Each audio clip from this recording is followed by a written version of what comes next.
Hey, what is up? Welcome to this episode of the Entrepreneur to Entrepreneur podcast. As always, I'm your host, Brian Lofrumento, and I'm very excited about today's episode because it's definitely not going to be just about technology. Although today's guest and fellow entrepreneur loves technology and believes in the power of it elevating us from a strategic perspective to that next level, whatever that next level looks like for us. And the reason why I say it's not all about technology is because it just seems to me like today's guest has such an emphasis not only on how tech operates within a business, but how the people interact and leverage that technology. He's got a really different approach. So let me introduce you to today's guest. His name is Jack Murphy. Jack is the founder of Motion 3 Technology, which is a company built on elevating small and medium-sized businesses through technology strategy, implementation, and support services. He is serious about making a tech strategy fun and is fun about being serious. And if you've ever wondered, what the heck does a CIO do? What does a CTO do? What does a managed service provider do? How do all of these things intertwine? Well, Jack's going to bring the heat in today's episode. So I'm not going to say anything else. Let's dive straight into my interview with Jack Murphy.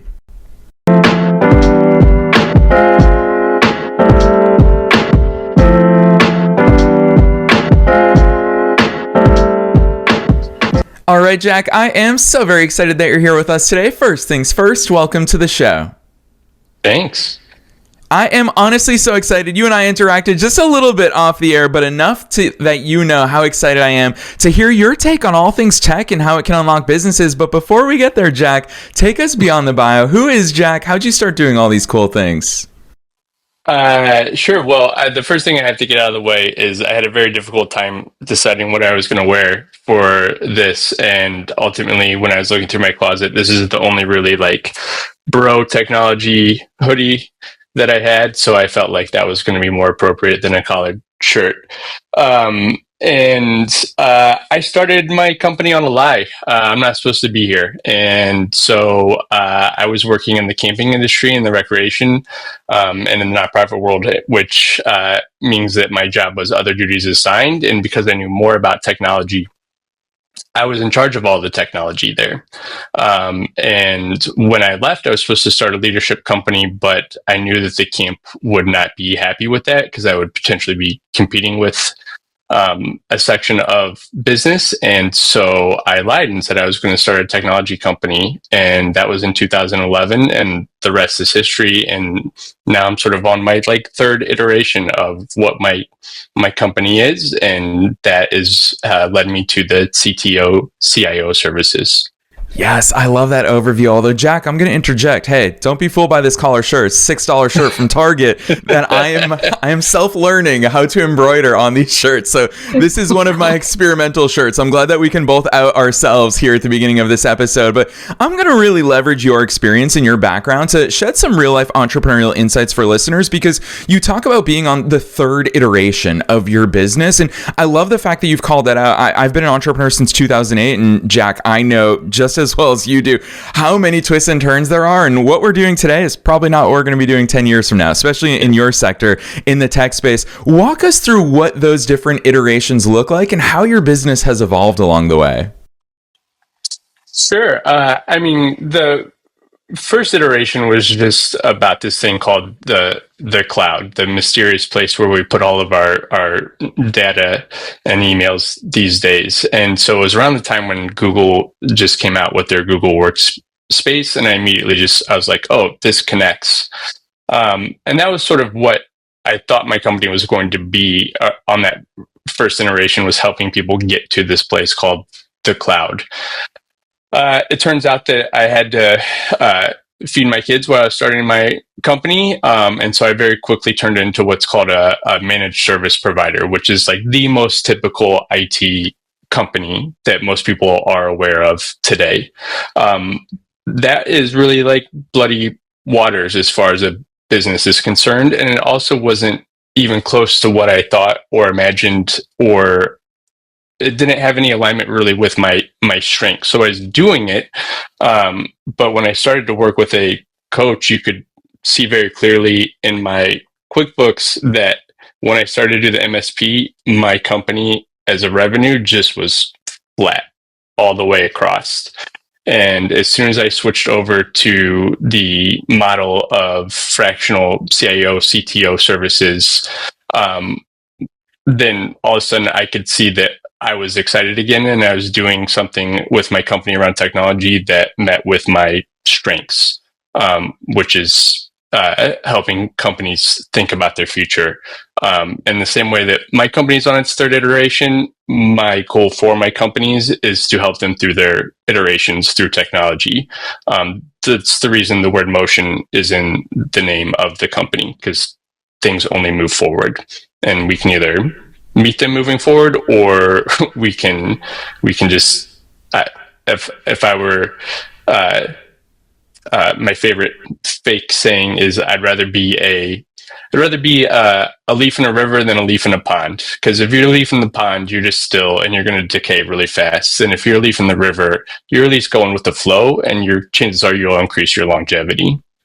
Yeah, I love the way you articulate that, Jack, especially because the more that I looked into Motion 3 and obviously on your website and the way that you publicly talk about your company, so much of it, when you talk about thinking about the future, obviously you get into the strategic stuff. This goes far beyond just technology. Of course, technology plays into our actual businesses. None of us are doing this because we want the world's greatest tech stack. We want a business that is capable of growing, and tech is that vehicle. Tech is that the powerhouse behind all of that. That said, that's why I really appreciate, as someone who interviews entrepreneurs for a living, the fact that you've positioned yourself in that CIO, that CTO space, not just your average managed service provider. What's the difference though? Because a lot of lay people, we hear all of these different terms and we don't, how can we plug those holes in those functions into our businesses when we don't even know what the different roles are? So dispel those three different branches for us. Well, so the biggest difference is I think is the mindset around the company. So I could very much well still label myself as a managed service provider, but the distinguishing factor isn't whether I'm a managed service provider or a VCIO for you. It's the fact that I think about the human who's using the technology first, and instead of the thing that's plugged into the wall first. And so that's what the traditional company is still caught up. They're still caught up in this sort of like this technology era where first it was in the 90s the arrogant technology person who was the only person who knew anything about anything. And then as we kind of switched into the cloud services, I guess the timeline for the organizations in general has been then this switch to the MSP, but there's still a little bit of that sort of like used carsman salesmanship that exists inside of the technology world, where it's still like, I'm the one that's right and you have to listen to me. And my shift has been that like, I'm coming in and I don't have answers. We're going to take a facilitative approach to resolving your issues. I'm not here to prescribe anything. And so it's that facilitation background that ultimately, in my education background, I went to study to be a high school education teacher. But that methods of learning has been one of my secrets in being able to not only come up with the strategy, but help come up with a plan of the implementation of that strategy. So I'm not dropping it off and running away saying, thank you, thanks for your payment, here's your strategy, now it's up to you to implement it. I'm there for the hand holding to make sure that you get all the way through that implementation, so it's actually, successful. But that's the distinguishing factor. It's as much as there's the chat GPTs, and I'm very pro to use these as a productivity tool, I still have to think about how the human is going to be able to use those, and that's the most important part.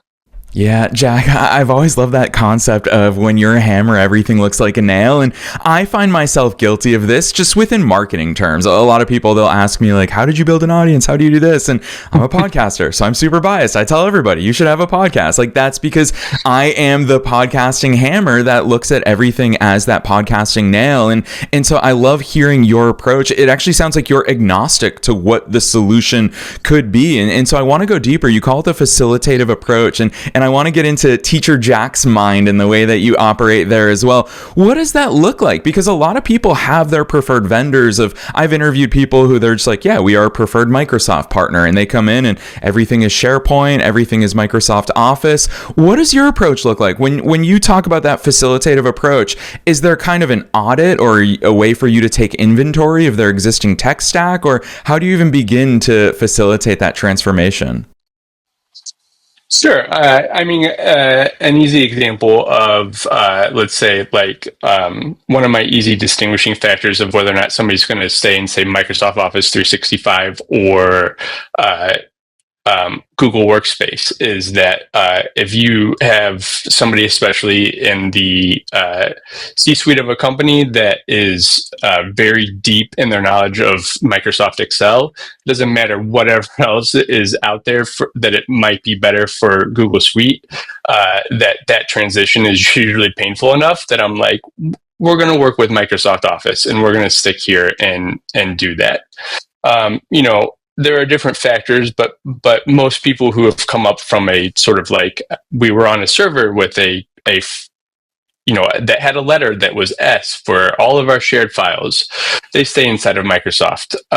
But there's enough distinguishing factors and also enough similarities between those two big productivity suites that the answer really doesn't matter. And what I find is that competitors are choosing a solution of saying I'm a Microsoft or I'm a Google, and that's coming from their comfort, not from what actually is an assessment that suggests this is better or worse for your company.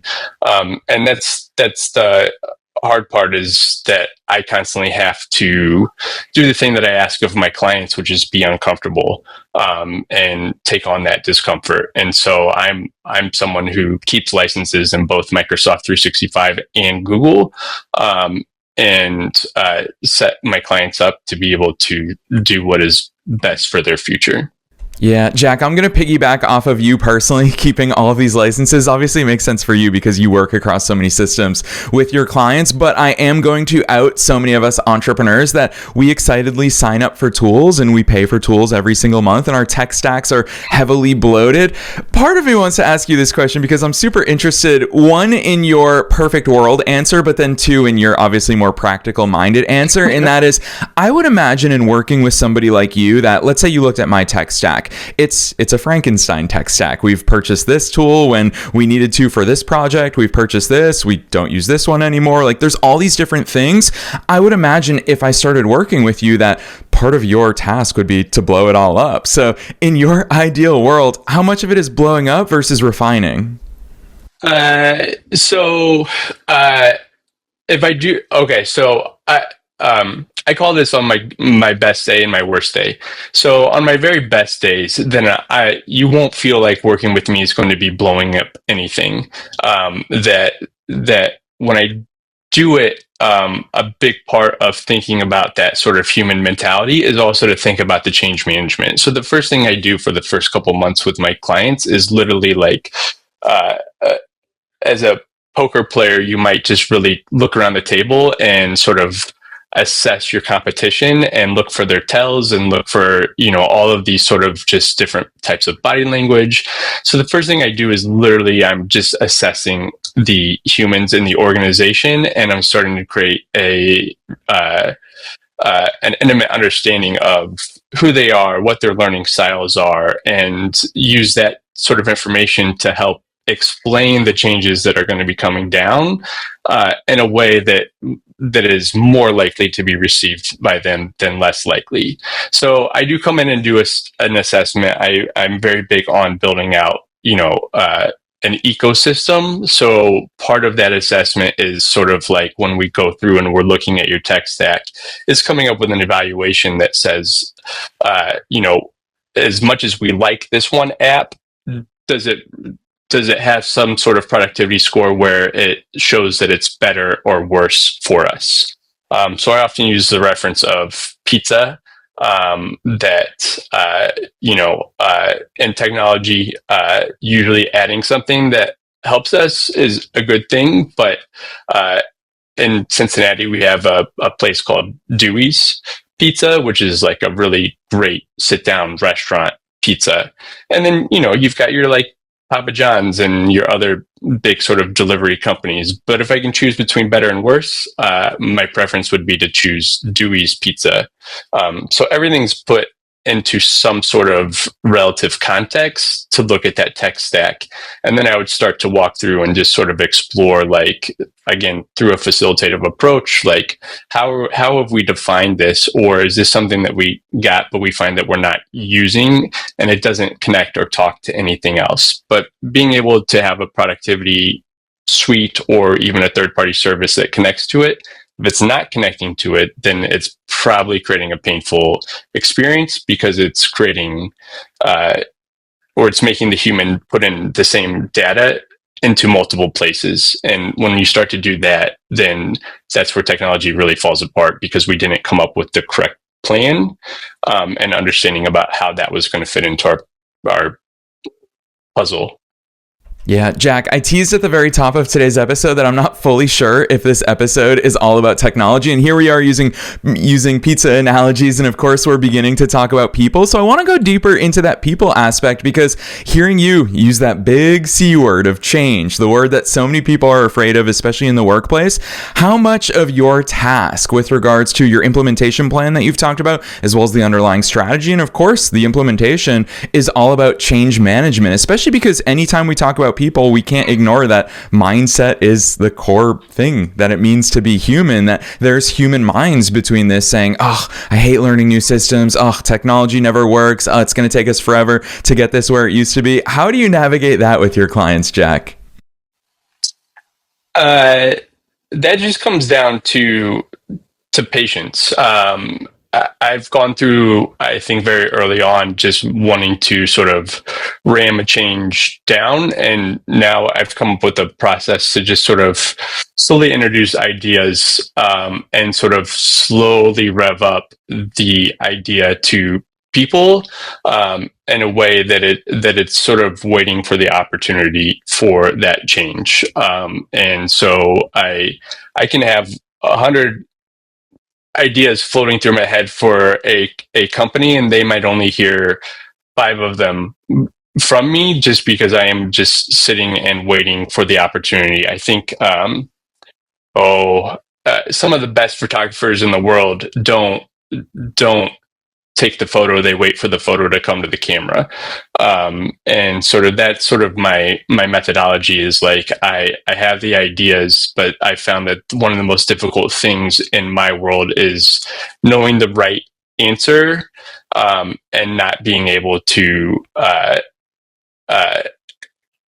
have that right answer or that correct answer implemented just because it's not the right time, or if I push it too hard, then it builds up a resistance from the client, and the effectiveness of what I know and being able to implement that is shot. So an example was switching a client over to a phone system. And I was like, when we switch you over to this business phone system, you're not going to need a desk phone. We should not purchase desk phones.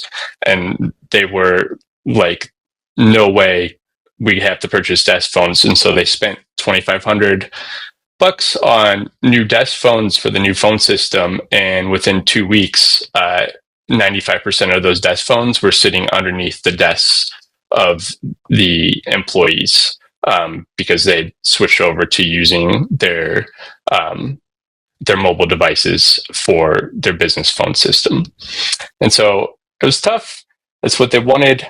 And so sometimes the most difficult thing for me to do is know the answer and have to go with it until there's an opportunity. As someone once told me, like, I shouldn't take away somebody's failures and their learnings from those failures. And so patience is sometimes the most difficult thing. Ooh, that is incredible and profound advice right there. I'm super appreciative of that insight into the lessons that you've learned along the way as well. You mentioned timing, and I knew that we'd get there at some point in our conversation today, Jack, because I would imagine part of what it means to work in the tech sector is, and especially with IT support for small businesses, is understanding when the timing is right. Because especially now, here in the middle of 2025, we've never had more exciting technology than what we have today. And the big question is, how much do I go go all in on it, knowing it's going to change again completely 6 months from now? Do I want to be one of the early ones and have it break things and be part of the pioneering that is figuring out how we're going to use AI, for example, versus should I wait a little bit? Should I be that middle adopter that's saying, oh, I'll leverage what everybody else is learning about it and implement it in a cleaner way? How do you navigate timing with clients? Because these are real questions that we all have to answer in our businesses. Well, what kind of personality are you? Are you a let me go and play with it? And if you are, one of the things that I do is try and within that sort of learning the staff personalities is learning who my beta testers are going to be within the company. Who are the people? And it could be, if you've got a staff of 5 people, that could be one person of 5. If you have a large corporation or larger, let's say like 600 people, that could be like a department that seems to be more excited about change and doing something new. And so it's important to find a beta test for these up and coming things and to see if we can find value within that beta test. And then if they are, we can extend that. And that could be from 1 person to 5. It could be from 20 people to 600 people. But ultimately, it is identifying those people who love to be the beta testers and like to push the red buttons and finding a safe way for them to be able to play with that and then get some feedback about what they're finding is effective within that product. But again, that doesn't come from me as much as sometimes I might say like, hey, I think this person should really be trying this out. But a lot of times it's finding those early adopters. So an example is I came into a client and they weren't using like a Slack, a Microsoft Teams, or any sort of chat environment for any of their internal communications. And right away, my heart dropped because I was like, man, I bet you guys, if we did an email analysis, the count on the number of emails that said, what are you doing for lunch? Would be abhorribly high. And so getting them into a chat communication was very important for a lot of productivity and innovation. And that started with 2 people of 50. And this sort of change management model, it was really slow to get going. And I was feeling really nervous about its implementation because I knew this was very important. And so ultimately, I decided on a change management strategy of doing nothing. And that was the most successful path for me. I just started to chat with the staff through Microsoft Teams instead of writing them emails. But I didn't give stats on like, this is what our adoption rate is, and we really need to increase this. And I almost started to do that. I talked to one of the staff about doing that, and they were like, no, don't we always hate that method? And I was like, yep. And so my strategy was do nothing. And ultimately now they leave their weekly meetings saying, I'm going on vacation. I'll have my notification. They don't say my email out of office. They say I'll have my Teams turned off from available to do not disturb. And doing nothing was that meeting was like the smile on my face of like, okay, I chose the right strategy to do nothing. Yeah, I love that, Jack. I love the way that you phrase that. Here I was thinking that you'll have to set some sort of universal adoption and policy, but you called out there are beta testers within every organization. And that in and of itself, understanding the people, you've absolutely delivered on that promise of focusing on the people when it comes to tech. I want to keep that train rolling because we get so many emails from listeners specifically about the topic of AI. And sometimes I feel bad bringing it into every single conversation, but it's a huge tool. What's your attitude towards AI, Jack? Where are we? Where are we going? How much? Obviously, you niche down to the financial and accounting sectors within your geographic target area. What does AI look like within the scope of the businesses you work with? I had this debate, and I was working with somebody who's doing some marketing and really was doing ghostwriting, and they were like, "We don't use AI. We are humans writing stuff." And I try to have the conversation. I was like, I need you to know that I'm not bothered if you're writing my content with AI or the assistant of AI, that I never have an issue with that. My issue with AI is if you don't occasionally disclose that you're using AI to assist you. So like on my LinkedIn posts, every once in a while, I will just write up and say like, hey, I use Claude to help me write this for my efficiency, or I use Gemini to help, help me put my thoughts together here. And just know that like, if you see something that is on social media and it has correct sentence structure, chances are that AI helped me write it, because I don't write very good.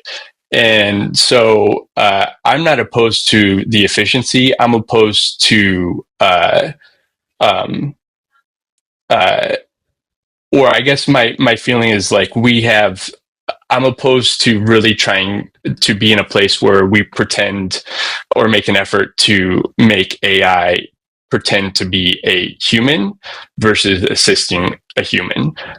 And so in the same way that we get so frustrated with calling an 800 number and then going through the prompts, which that's not AI, that's literally like a logical system, but the innate feeling for all of us is I just want to talk to a human. The first thing we do is hit 0, hoping that that's going to get us a live operator. The first thing we do is say, scream, operator, operator, human. And so I still have faith that humans want to interact with humans. And so I want AI to be a productivity tool for the human. But I think that people, especially in the customer service realm, are going to continue to get frustrated with the experience of having AI replace a human for human interaction. And that's sort of where I sit with AI today. Yeah, that's really well said. And I love the fact that you call it out. Using AI as AI, not as a human replacement, is an important consideration for all of us. I think about a time that I, as a consumer, am talking to and interacting with AI, and I'll use Amazon as the example. I actually do think that they do a great job where they say, hey, we feel an AI agent can assist you. If it's something like a package went missing or you're looking for a refund, that's great. And they label it as such. And you're absolutely correct.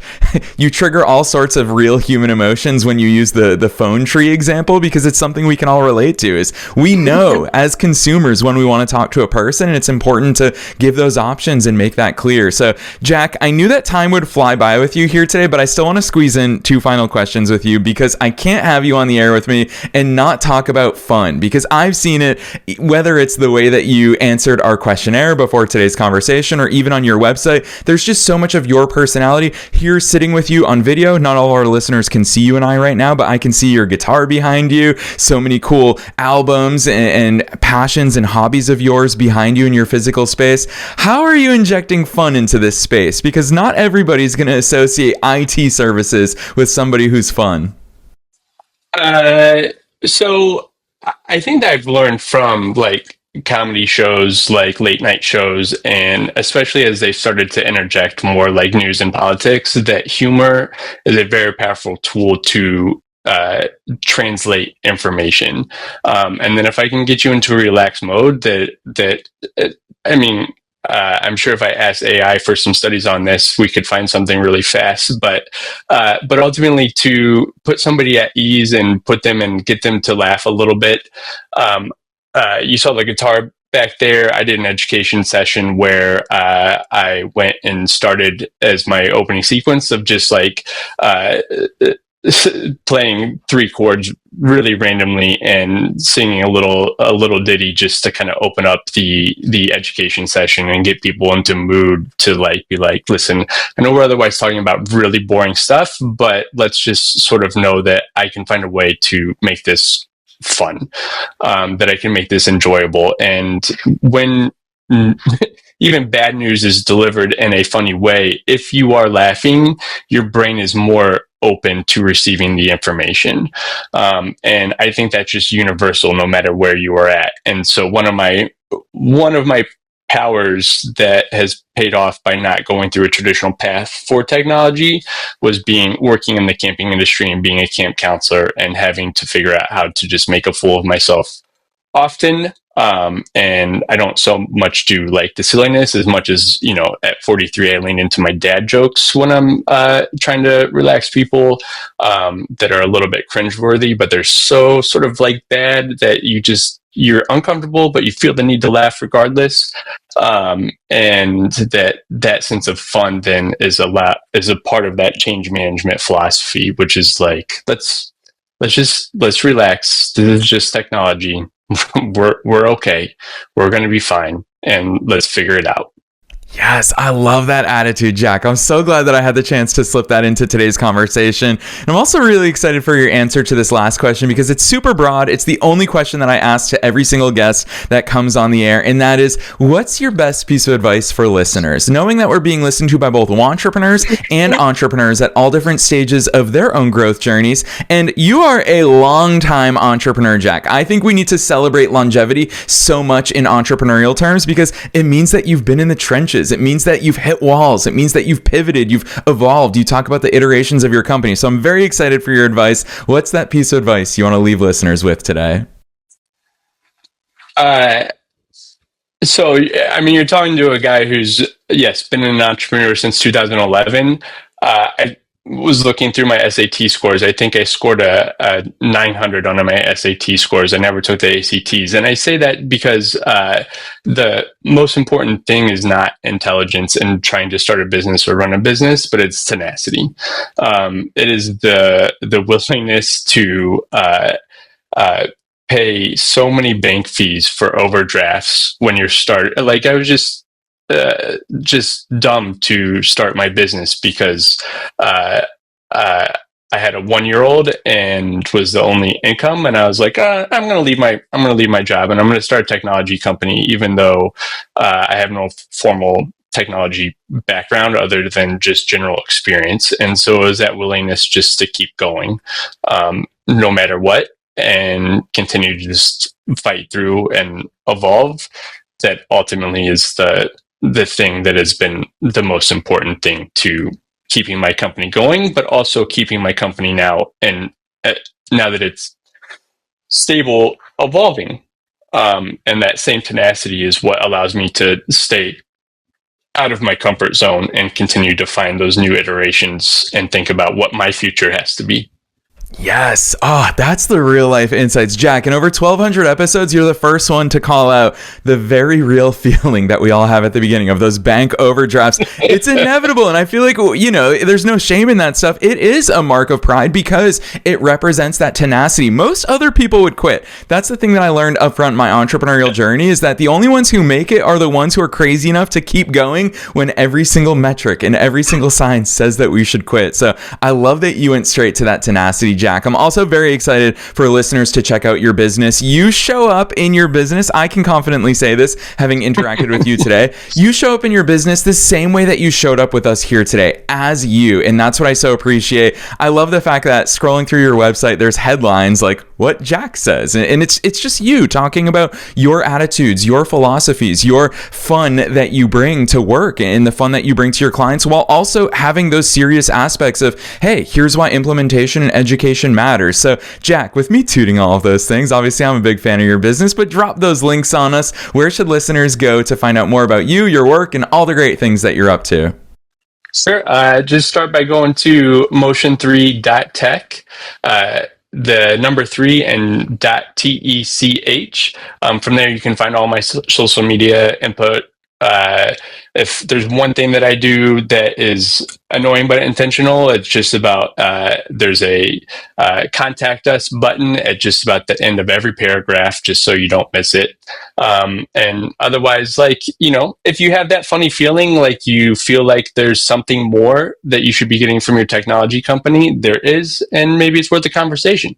Yes, and listeners, no worries about spelling, no worries if you're on the go or you're driving as you're listening, because we are dropping that link down below in the show notes, no matter where it is that you're tuning into today's episode. Super easy to remember, motion3.tech. You can click right on through from the show notes. Otherwise, Jack, on behalf of myself and all the listeners around the world, thanks so much for coming on the show today. Thank you.